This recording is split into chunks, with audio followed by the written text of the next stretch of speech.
Hey guys, the channel is at risk of being taken down. Unfortunately, I can't live stream for at least 90 days. My channel is under review with 2 copyright strikes. I just want to thank you guys for the support so much, and thank you. Hey guys, welcome back to the channel. Today we're going to be reviewing another episode of Doctor Who. It is Monday. Love Doctor Who at the moment, and that trend continued in this episode. Nikola Tesla's Night of Terror review coming up in just a moment.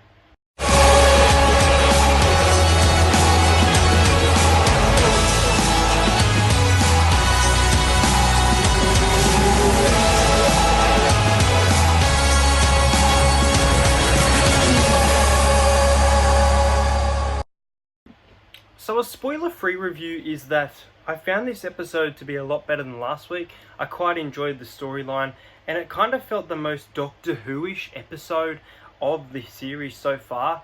I still think that this series opener was so strong, but this episode really had something going for it, and I enjoyed it from start to finish. I like that the monsters take quite a while to introduce as well, and we have quite a story build-up. We don't just rush straight into situations like we have throughout the series so far. Spoiler free, the monsters are cool. They look like the Arachnos, kind of recycled, a few things being recycled in the series. Played by the actress that played Rani in Sarah Jane Adventures, which is interesting because next week's episode is Fugitive of the Jadoon, and it could be a callback to Prisoner of the Jadoon, which is a Sarah Jane adventure, which I thought that was cool. Nikola Tesla himself, very good acting. And if you're wondering if Nikola Tesla, Thomas Edison have this feud, well, they do. And that is it for my spoiler review. Go and watch the episode. Let's get into some spoilers. So yeah, guys, I really had a lot of fun with this episode. I thought it was the best episode since Spyfall. I really enjoyed that opening episode. Episode 2 of Spyfall was pretty good. I don't know, that opener was really strong, but this episode as well was really strong, a lot better than last week. Wasn't too political. It definitely had political parts, but as I said, it felt really Doctor Who-y. It had this storyline that we didn't just jump into. It had this build up. As I said, the monsters were cool, but I didn't like the tire. They had like tires for shoulder. They looked a lot like the Arachnos, which kind of annoyed me being recycled.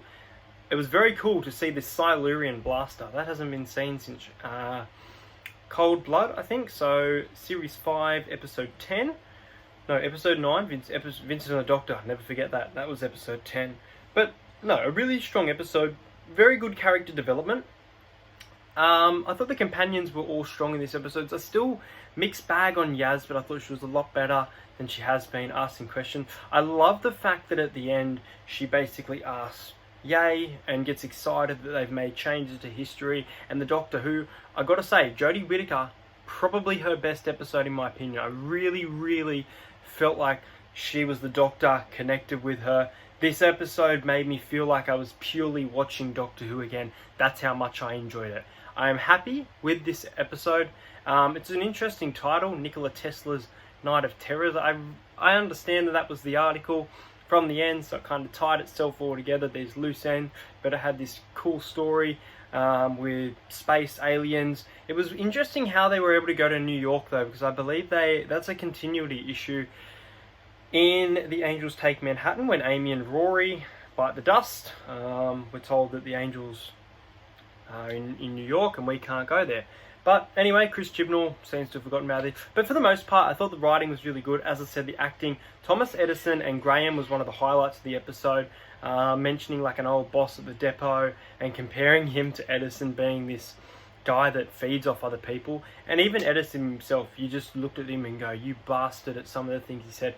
But he turned around towards the end. He offered him a job, which I thought was a bit sketchy. And I love that Nikola Tesla said no.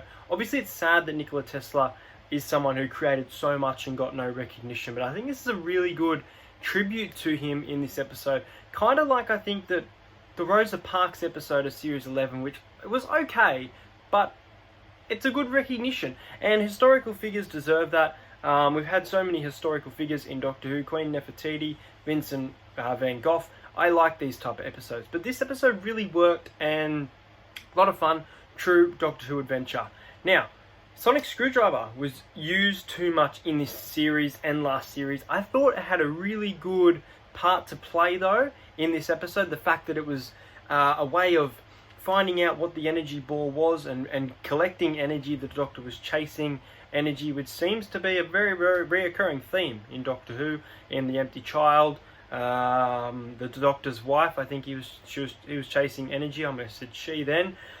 But no, as I said, Jodie Whittaker, fantastic in this episode. Really felt like she was the Doctor, enjoying it. Would love for the Silurians to turn up. I was expecting the Ice Warriors potentially to turn up when we heard that there was a message from Mars, but Nikola Tesla's acting himself was really good. The companions really worked. This was a fun episode of Doctor Who. There wasn't much moments that I found boring. Obviously, it was a little bit slow building up to this story, but it was really enjoyable. Look, guys, Doctor Who, Nikola Tesla's Night of Terror. I'm going to give you an 8 out of 10. I really think that I'm going to take a couple marks away. There's a few things, especially the costume design could have been a bit better. The fact that it felt kind of recycled from the Rachnar. But the storyline and the character development that grew throughout this episode. The other thing is it didn't have too many characters, which I feel like Spyfall and Orphan 55 did that, throwing too many characters at you. This episode really worked. A lot of fun. Potentially my favourite episode of the series so far. But no, a lot of fun. Didn't feel like forced propaganda, which is good. Felt like good Doctor Who again. I am so keen for next week. Next week's title is Fugitive of the Judoon. I am so excited. I'm looking forward to it. I can't wait for them to release the trailer. Might do a reaction to it, might break it down. I don't normally watch next time trailers unless I really want to. And look, should I go? You let me know. Should I go in open-minded or should I do a trailer reaction? Anyway, guys, it's going to be it for this video. I'll see you guys next week for another Doctor Who video. But I will be doing my Timeless Child predictions video as soon as I can. I'll also be posting my South Sydney Rabbitohs review for 2019 tonight. Thanks for watching, guys. Hit that subscribe button and like if you love Doctor Who.